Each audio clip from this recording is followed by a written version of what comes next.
आपण पाहत आहात महाराष्ट्र न्यूज मराठी, एक ध्येय परिवर्तनासाठी।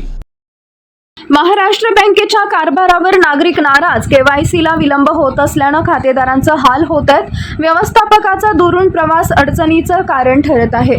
गेल्या काही आठवड्यांपासून मूर्तिजापूर येथील महाराष्ट्र बँकेच्या शाखेत सर्वसामान्य नागरिकांना गंभीर समस्यांना सामोरं जावं लागते। केवायसी तुमच्या ग्राहकाला जाणून घ्या प्रक्रियेत सतत होत असलेल्या विलंबामुळे अनेक खातेदारांची खाती तात्पुरती बंद झाली आहेत, त्यामुळे त्यांना आर्थिक व्यवहारात अडचणी येत आहेत। अनेक वेळा बँकेत जावं लागत असल्याचे ग्रामीण भागातून आलेल्या अनेक खातेदारांनी सांगितलंय। आम्ही वेळेवर कागदपत्रे जमा करतो, पण तरीही बँकेचे लोक म्हणतात की केवायसी पुन्हा करावी लागेल। त्याच प्रक्रियेतून पुन्हा जाणं खूप कंटाळवाणं आहे, असं एका स्थानिक ग्राहकानं सांगितलंय।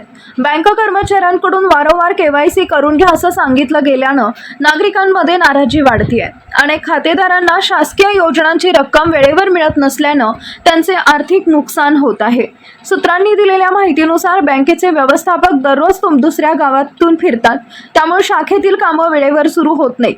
त्यामुळे बँकेच्या कामकाजावर गंभीर परिणाम होत असून कामाची गती मंदावली आहे। कर्मचाऱ्यांची संख्या मर्यादित असल्यानं लांबच लांब रांगा लागल्या आहेत। बँक व्यवस्थापनानं हा प्रश्न लवकर सोडवावा अशी मागणी स्थानिक नागरिकांनी केली आहे। केवायसी प्रक्रिया सोपी आणि पारदर्शक व्हावी, तसेच शाखेत वेळेवर उपस्थित राहू शकतील अशा कायमस्वरूपी व्यवस्थापकाची नियुक्ती करण्यात यावी।